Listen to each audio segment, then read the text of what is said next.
Hello students, एक दो और न्यूमेरिकल्स आप देखें।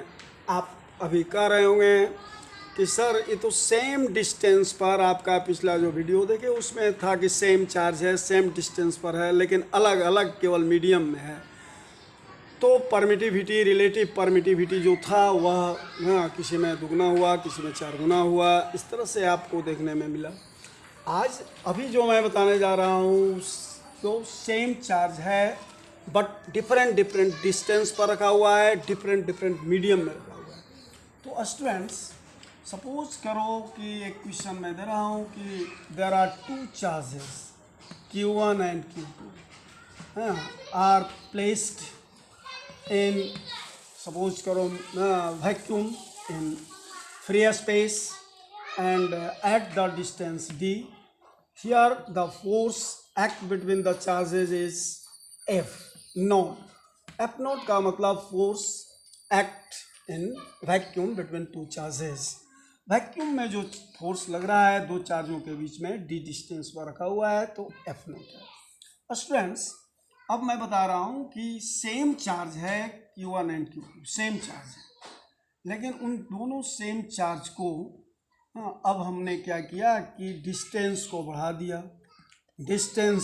दिया और डिस्टेंस कर दिया मान लो 3 टाइम्स मोर देन, जितना डिस्टेंस पर वैक्यूम में रखा था उसके 3 गुना दूरी पर, 3 टाइम्स डिस्टेंस पर रख दिया Q1 और Q2 चार्जेस पे। अब यहाँ जो फोर्स लग रहा है वह फोर्स परमिटिविटी, वह फोर्स जो है मान लो वह फोर्स लग रहा है F बाई 9 कर दो, F बाई 9।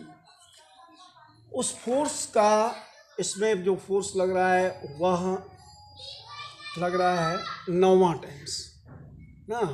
फोर्स कितना लग रहा है 1/9 टाइम्स। इसमें जितना फोर्स लग रहा है उसका 1/9 टाइम्स लग रहा है। तो स्टूडेंट्स, इसमें जो फोर्स लग रहा है वह F नॉट में F, इसमें F मान लो, इसमें F/9। तो what is the permittivity of the medium? तो इस मीडियम की परमिटिविटी क्या होगी? जिस मीडियम में इसको 3 गुना दूरी पर रख दिया गया है और 9 भाग चार्ज, मतलब उस फोर्स का 9वां भाग फोर्स इसमें लग रहा है। तो same according to Coulomb's law students, since all of you know F naught equal to 1/4 pi epsilon naught, यानी Q1 into Q2 by R square, here R की जगह पर D दिया हुआ है and this is equal to F, this is given F, यह दिया हुआ है F given, इक्वेशन 1 मान लिया। अब जो है मीडियम में इसको रख रहे हैं तो Fm equal to 1/4 pi epsilon m लेते हैं, Q1 into Q2 by ds square. और यहाँ जो फोर्स लग रहा है F/9, तो यह D के जगह पर 3D रखेंगे स्टूडेंट्स, यानी 3D का होल स्क्वायर होगा। क्यों? क्योंकि डिस्टेंस यहाँ पर 3D दिया हुआ है तो F/9 लग रहा है। This is equation number 2. Now we have to find the relative permittivity of the medium. In which medium the same charges are placing at 3 thrice distance compared to the first medium where it has been placed at distance d. ना first medium में d distance पर रखा गया था और second medium जो ले रहे हैं यह फर्स्ट मीडियम वैक्यूम है, वैक्यूम में फोर्स F लग रहा है और एक मीडियम में रख रहे हैं 3 गुना ज़्यादा दूरी पर रख रहे हैं उससे, तो F/9 लग रहा है मान लिया। तो what will be the permittivity of this medium? Students, equation 1 divide by 2 जो हम करते हैं तो F naught by Fm and this is equal to 1/4 pi epsilon naught Q1 into Q2 by d square, and this divided by 1 by, here will be equal sign, so 1/4 pi epsilon m, because it has been placed in the medium so it is denoted by epsilon m, and this Q1 into Q2 by 3D का whole square, So students, this 1 by 4 pi 1 by 4 pi cancelled. Q1 Q1 Q1 Q2 and Q1 Q2 in numerator and denominator cancelled. So 1 by epsilon naught by 1 by epsilon m into 1 by d square, 1 by d square whole divided by 1 by 9d square, 9d square, and after calculating it, fm f not equal to f and this fm equal to f by 9. So 9 go in numerator here according to rules of mathematics. So epsilon m by epsilon naught into 9d square by d square. This d square cancel हो जाएगा और ना this F cancel, 9 cancel. Okay, तो epsilon naught और this implies of 1 equal to this 1 epsilon M by epsilon naught means epsilon R. इसका मतलब हुआ epsilon R equal to 1. Students, epsilon R का मान 1 आया. इसका माने हुआ कि उसी तरह के मीडियम में इसको फिर से रख दिया गया है जिस तरह की मीडियम यहाँ था. केवल 3 टाइम्स डिस्टेंस कर दिए तो f by 9 हो गया, यानी रिलेटिव परमिटिविटी 1 हुआ. ठीक है स्टूडेंट्स, यहाँ पर रिलेटिव परमिटिविटी का मान 1 है, यानी कि यह वैक्यूम में था तो ये एयर में होगा. एयर और वैक्यूम दोनों की परमिटिविटी लगभग सामान्य होती है. मैं आपको पिछले वीडियो में बताया था कि जैसे जैसे परमिटिविटी का मान बढ़ते जाता है वैसे वैसे फोर्स का मान घटते जाता है. सबसे कम परमिटिविटी वैक्यूम और एयर की होती है, और जैसे जैसे मीडियम की डेंसिटी बढ़ती है, परमिटिविटी बढ़ती है, और वैसे वैसे उसका फोर्स ऑफ अट्रैक्शन और रिपल्सन मतलब अमाउंट ऑफ फोर्स घटता है. परमिटिविटी बढ़ता है, फोर्स घटता है. So students, it be deleted means it is omitting now. अब इसको मैं मिटा रहा हूँ. आप कॉपी को क्वेश्चन ये कॉपी और कलम को निकाले रखें और मेरी जो न्यूमेरिकल्स है उसको सोल्व करते जाएं. इसी प्रकार से स्टूडेंट्स, अगर आप कहिएगा कि सर ठीक है इस तो आगे आप दूसरा कोई एक और मीडियम ले रहे हैं, एक और न्यूमेरिकल्स मैं बता रहा हूँ इसी तरह का, Q1 और Q2 दो है और इस तरह से ये Q1 Q2 यहाँ डी पर है तो फोर्स लग रहा है F. अब इसको Q1 Q2 जो है सेम चार्ज को डिस्टेंस को बढ़ा दिए और इस डिस्टेंस को जस्ट डबल कर दिए 2D, और यहाँ पर हो गया Q2 ये है. और अब ये जो फोर्स लग रहा है, मान लो फोर्स का मान 1/4 हो गया. सपोज करो कि फोर्स जो है वह आधा हो गया, हाफ हो गया, F by 2 हो गया, F by 2 हो गया. तो अब क्या होगा, what is the relative permittivity of this medium. तो same process according to Coulomb's law. Coulomb's law को आप पूरा जान लें, वेक्टर फॉर्म में जाने, मैथमेटिकल जो जनरल फॉर्म है उसमें जाने. F0 by Fm and this is equal to 1 by 4 pi epsilon naught Q1 into Q2 by d square, and here will be 1 by 4 pi epsilon naught Q1 Q2 by d.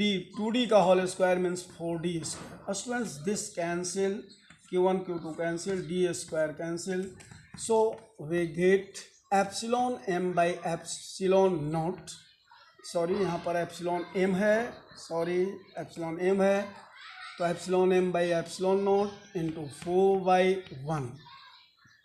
F naught का मान f दिया हुआ है और इसका value दिया हुआ है f by 2, तो इट विल गो टू तो ऊपर चला जाएगा स्टूडेंट्स. और ये 1 बाई ये कितना था 1/4 d1 d2 भाई 4d स्क्वायर हो गया.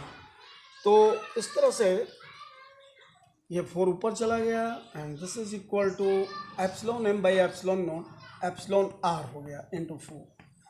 दिस कैंसिल, 2 जा 4. सो एप्सिलॉन ये epsilon r is equal to